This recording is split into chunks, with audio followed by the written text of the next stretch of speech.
총선까지 21일, 그러니까 딱 3주일 남았습니다. 자, 이번 총선의 최대 관심지는 역시 수도권입니다. 그리고 수도권 중에서도 최대 승부처로 꼽히는 곳이요, 이른바 한강벨트입니다. 모르긴 몰라도요, 그곳에서 뛰는 후보들 엄청 부담될 겁니다.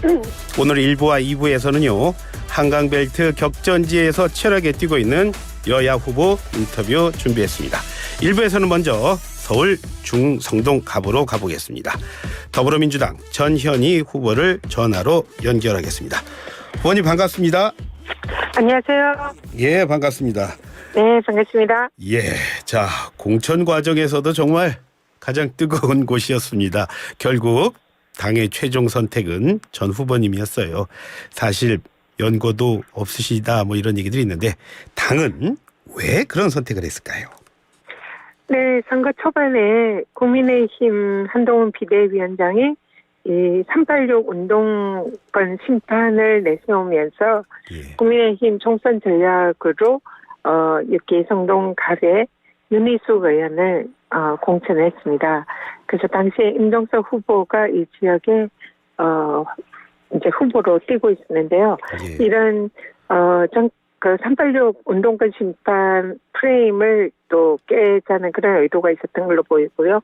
그리고 또 국민의힘의 윤희숙 후보의 이 부동산, 아버님 부동산 이 투기 문제로 그 사실상 그 권익위에서 농지법 위반으로 수사에 대해 조치돼서 유죄 결정을 받았는데 그 권익위가 그 조사를 한 그런 이제 당시에 제가 권익위원장이라 이 양 후보가 각이 선다 이런 판단을 한 걸로 이렇게 생각이 듭니다. 예.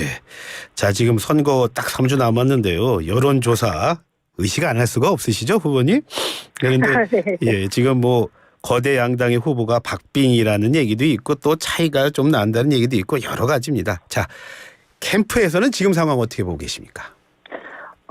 저는 선거를 처음부터 저는 항상 3% 정도는 치고 있다.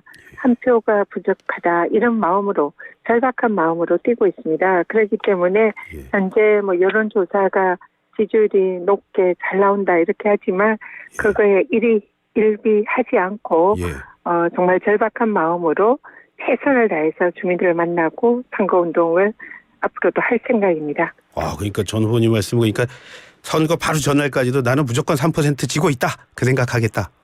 네. 그래서 좀 잠자는 거, 먹는 거, 뭐 이런 시간도 사치라 생각하고요. 지금도 점심시간인데 밥 먹지 않고 지금 선거운동하고 지금 인터뷰하고 있습니다. 왜 이렇게 부담을 주십니까, 저희한테? 자, 후보님 지역구를 포함해서 말이죠. 이른바 수도권 민심 말입니다. 네. 여기에는 이종섭, 황상무 이런 분들의 리스크가 결국은 국민의힘에게서는 악재일 거다 이런 얘기를 언론에서는 하는데 그런 지적은 뭐 동의하십니까? 어떠십니까? 아무래도 지금 이번 선거가 윤석열 정권 심판 선거로 치러지고 있는 것 같고요. 지역 민심도 제가 이렇게 바깥에 다니면 반드시 승리해라, 정권을 심판해라, 이번에 치면 가만 안 둔다. 뭐 거의 이런 반응들이 있습니다. 그렇기 때문에 지금 윤석열 정권의 실정에 대해서 많은 국민들이 분노하고 계신데 거기에 이번에 뭐 황상무, 이종섭 이런 분들의 또 여러 가지 논란이 지역 주민들의 이런 분노에 불을 붙이는 그런 또 효과가 있는 것 같습니다. 의원님, 그러니까 만나신 분들은 대부분 어떠십니까? 그러니까 지역 얘기를 좀 많이 하십니까? 아니면 지금 말씀하신 대로 뭐 정권에 대한 얘기를 더 많이 하십니까? 이렇게 아무래도 반반인데요. 반반. 주로 40, 50대 남성층의 경우에는 정권 심판의 열기가 매우 높고 물론 다른 분들도 그렇겠지만 그걸 표출을 하세요. 그래서 현장에서 만나면 그걸 강하게 요구를 하시고 반드시 이겨라 이런 말씀을 해주시는 분들이 매우 많고요. 그리고 학부모나 이런 이제 연령층의 경우에는 정책이라든지 교육 문제 이런 부분에 관심이 많고 젊은 층의 경우에는 아무래도 요즘 이제 젊은 청년 세대가 어렵잖아요.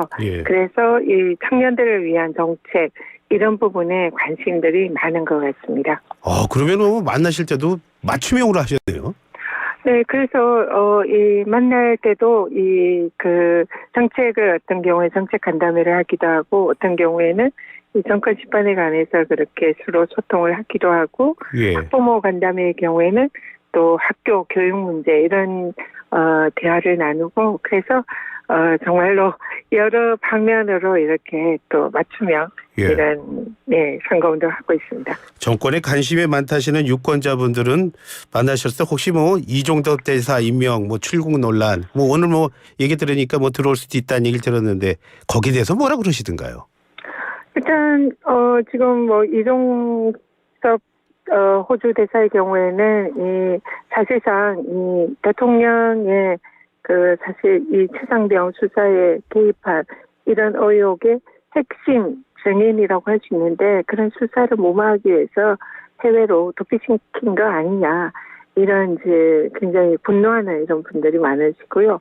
황상무 이 수석 사건은 이런 언론에 대한 이런 정권의 태도를 보여주는 상징적인 거고 거기에 대해서 반드시 물러나야 된다 이런 이제 아주 그 강한 이런 비판을 하시는 분들이 많으십니다. 예.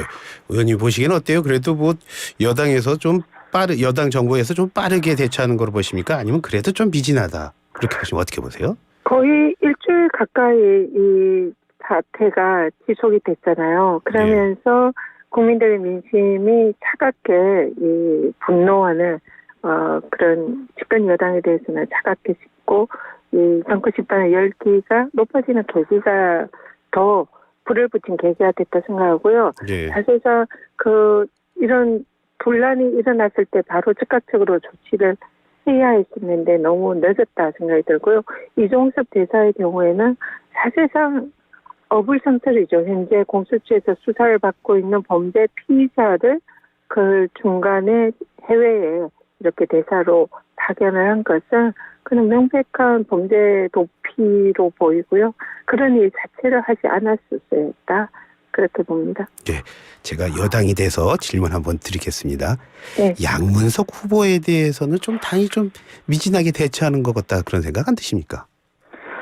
양문석 후보가는 사실 이제 정치인들이 서로 정치인에 대해서 뭐 비판을 하거나 문제를 삼거나 이런 일은 뭐 가끔씩 있는 일이잖아요. 예. 물론 양문석 후보가 우리 노무현 대통령님에 대해서 아무리 정치적 발언이라고 하더라도 조금은 과도한 측면이 있었다는 것은 인정을 하지만 그게 이 후보직을 박탈하거나 이럴 정도로는 보이지 않고 또 이재명 대표께서 그 부분에 정치인들의 표현의 자유 범위에 있는 그런 사안 아니냐 이런 말씀을 하셨고요. 그런 견해에서도 존중을 합니다. 예, 그렇다면 양측의 설화에 대한 전 후보님의 총평을 한번 묻도록 하겠습니다. 자, 설화가 야당에서도 있었고 여당에서도 있었습니다. 한강 벨트에서 지금 선거 운동을 하시는 분으로서 지금까지 상황은 주변의 상황은 본인의 선거 운동에 도움이 되셨다고 봅니까? 오히려 또 힘든 일을 부담을 많이 줬다고 보십니까? 양당의 정치인들이 이제 여러 가지 설화도 있었고 여러 가지 이제 문제로 뭐 낙마하거나 낙천하거나 이런 경우들이 있었지만 사실은 민주당의 경우에는 거기에 대해서 좀 어느 정도 적극적인 조치를 그동안 해왔다 이렇게 생각을 하고요. 또 거기에 대해서 국민들이 뭐 여러 가지 판단을 했다 생각합니다. 그리고 국민의힘 경우에는 사실상 후보로 해서는 안 되는 그런 좀 자격이 없는 분들을 많이 후보로 이렇게 했다가 거기에 대해서 국민들이 엄격한 심판으로 이제 많이 이 공천을 배제를 하는 그런 게 있는데 그게 결국은 지금 수도권과 한강벨트의 국민의힘의 지지율이 떨어지는 중요한 계기가 아니었나 이런 생각을 하고 있고요. 물론 민주당도 그런 부분에 대해서 정말 조심하고 이 정치인들은 자기 말에 정말 책임을 지고 자기가 하는 행동에 대해서 책임을 져야 되거든요.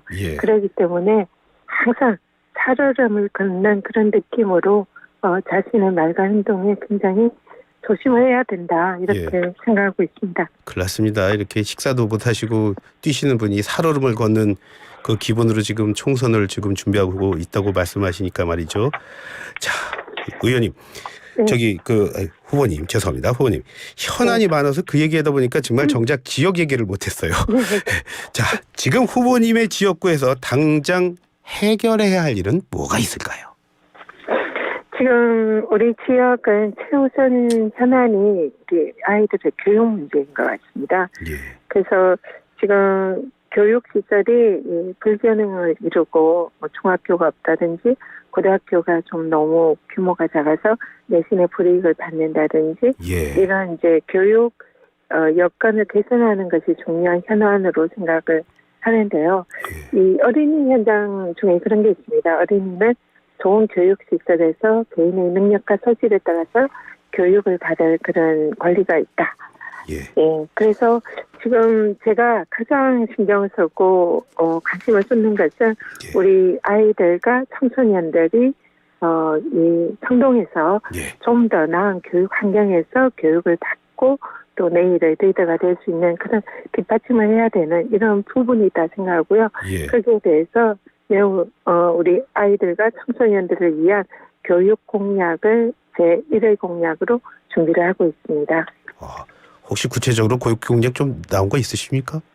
지금 구체적으로는 말씀드린 대로 중학교를 신설하는 문제, 고등학교를 통폐합해서 좀 더 학군이나 이런 거를 이제 조성을 하는 문제라든지, 예. 그리고 또 여기가 좀 다른 구에 비해서 출생률이 좀 높은 지역이에요. 예. 그래서 아이들이 굉장히 많은데 주말이나 밤늦게 응급 상황이 발생을 하면 병원에 갈 수 있는 응급의료 시스템이 아이들에게 현재 제대로 갖춰져 있지 않습니다. 그래서 우리 아이들이 아플 때 응급의료 시스템을 확보하고 소아과 병원을 확충하는 이런 문제도 고민을 하고 있고요. 예. 그다음에 먹거리, 우리 아이들 학교 급식에 먹거리 안전을 확보하는 예. 이 방사능, 이 조례, 방사능 예. 안전체계 구축 이런 부분에 대해서도 많은 관심을 가지고 대책을 준비를 하고 있습니다. 자, 이렇게 고민도 많으시고 해야 할 일도 많으신 우리 전 후보님이신데 그곳에 기반이 좀 분명한 임종석 전 실장이 좀 나서 주시면 도움이 좀 되지 않을까요? 물론 임종석 실장이 함께해 주시면 큰 도움이 될 거라고 기대를 합니다. 근데 예. 시장님도 지금 사실 그동안 마음이 많이 아프시고 다치셨을 거다 생각을 하고 있고요. 예. 그래서 또 실장님이 또 이제 총선에서 민주당 차원에서 뭔가 하실 수 있는 역할이 있을 거다 예. 생각하고요. 또 민주당의 총선에서 역할을 하시면서 또 성동갑에 예. 좀 도와주는 그런 역할을 하실 거다 그렇게 생각을 하고 있습니다. 구체적으로 어떻게 도와주시는 게 전 후보님한테 가장 도움이 될까? 지금 사실 이제 임종석 실장님 캠프에서 활동하는 운동원들이나 조직원들이 상당수가 저희 캠프에 합류를 했고요. 예. 사실상 외곽에서 임종석 실장님께서 지원해 주시는 거다 이렇게 생각을 합니다. 그래서 많은 도움을 받고 있고요. 그리고 또 당을 위해서 실장님이 대기송근하시겠다. 민주당 후보 한 명이라도 더 당선시키는데 힘을 보태겠다 이렇게 말씀을 하셨으니까 예. 조만간 또 직접 오셔서 도와주시는 그런 또 역할도 하실 거다 이렇게 기대를 하고 있습니다. 기대를 하고 계시다는 말씀하셨는데, 자 진보당 후보랑 단일화하셨죠, 후보님? 네, 그렇습니다. 예. 근데 그거 두고서 상대 후보입니다. 윤희수 국민의힘 후보는 한미 동맹 파기하는 진보당과 손잡았다 이러면서 좀 세게 말씀하시는 것 같은데요. 어떻게 보셨어요? 네, 사실 제가 이번 선거를 치르면서 가능하면 긍정적으로 네거티브를 하지 않고 선의의 경쟁을 하고 싶다 이렇게 선거 초반을 했었는데 예. 요즘 들어서 상대 후보 쪽에서 이런 네거티브나 이런 이제 좀 저를 이렇게 공격하는 이런 멘트를 하시는데요. 예. 지금 진보당 이슈 단일화 관련해서는 그런 지적이 저는 전혀 맞지 않다 생각합니다. 이번에 진보당 후보는 지금 지역에서 실제로 노동운동을 하고 굉장히 지역 주민들한테도 신망이 높은 후보입니다. 예. 그리고 이번에 정책 협약을 하면서 단일화한 것은 그런 뭐 진보당의 정강 정책에 제가 동의를 하거나 민주당이 동의를 하거나 이런 게 전혀 아니고요. 예. 이 성동갑에서 강병찬 후보가 지역에 생활 정치를 하면서 지역 현안에 대해서 민주당과 저와 서로 공유할 수 있는 부분에 관해서 그에 한해서 정책 협약을 한 거거든요. 예. 예를 들면 우리 아이들이 소아응급 의료 시스템 확보 이런 문제라든지 중학교 교육 문제 확보라든지 이런 내용을 서로 공유하면서 우리 함께하자 이렇게 정책 협약을 하면서 단일화를 한 거거든요. 예. 한 거입니다. 그렇기 때문에 이걸 뭔가 그 철진한 색깔론을 들어가면서 그런 잣대로 이 공격을 하는 것은 옳지 않은 지적이고 사실상 이 진보당에 대한 또 모욕적인 그런 발언이다. 민주당에 대해서도 마찬가지다. 그렇게 생각을 합니다. 지역 발전 위해서는 경제 전문가가 필요하다는 그런 주장은 어떻게 들리십니까? 지역 발전을 지금 사실 우리 민주당이 그 이번 선거에서 내세우는 게 지금 경제 폭망, 윤석열 정권의 실정 이걸 저희들이 문제를 삼고 있는 거거든요. 그런데 사실 여당의 정치인으로서 또 더구나 여당의 경제 전문가를 자처하시는 분이 이 윤석열 정권의 2년간의 경제 폭망, 민생 파탄에 대해서 그동안 어떤 역할을 하셨고 어떤 성과를 내셨는지 그래서 그런 뭐 사실상 그런 그 국민들에게 그런 역할, 경제 전문가로서의 역할을 설명을 하지 못하고 있는 상황입니다. 그래서 지금 사실은 뭐 책상에서 이건 이제 KDI의 연구위원을 하신 걸로 알고 있는데요. 예. 책상에서 그런 경제를 연구했던 그런 분보다는 제가 국민권익위원장으로서 또 국민권익위원회가 국민고충민원 해결하는 대표적인 민원 해결 전문 부처입니다. 그래서 3년 동안 현장에서 국민들과 소통하고 전국 각 지역을 다니면서 지역의 민원과 현안을 해결하고 민생을 해결했던 그런 전문가라고 자임을 하거든요. 예. 그래서 민생 전문가로서 실제로 많은 성과를 냈고 많은 민원을 굵직한 지역 현안들을 해결을 했습니다. 그렇기 때문에 책상에 앉아서 연구하신 분과 현장에서 소통하면서 실제로 민원 해결을 하고 성과를 냈던 그런 후보에 대해서 우리 국민들께서 정확히 판단을 해주실 거다 이렇게 생각합니다. 예. 만약 선택받으신다면 22대 국회에서는 무슨 일 꼭 하시겠습니까? 양당 균형 위해서 딱 지금까지 40초 드리겠습니다. 네, 아까도 말씀드렸지만 저는 우리 아이들의 교육에 굉장히 관심이 많습니다. 그래서 청동의 최우선 현안이기도 하고 또 우리 대한민국의 아이들이 안전하고 쾌적한 교육 환경을 마련할 수 있는 그런 법안 그리고 또 우리 아이들이 저출산 문제를 해결할 수 있는 저출생 관련된 예. 우리 그 지원하고 또 우리 부모들이 아이들 마음껏 육아를 할 수 있는 그런 환경을 만드는 법안 이 부분을 국회에 가서 꼭 준비를 하고 싶습니다. 예. 말씀 잘 들었습니다. 고맙습니다. 네, 고맙습니다. 예. 자, 저희가 더불어민주당 전현희 후보의 상대 후보죠. 국민의힘 윤희숙 후보에게도 인터뷰를 요청을 했습니다.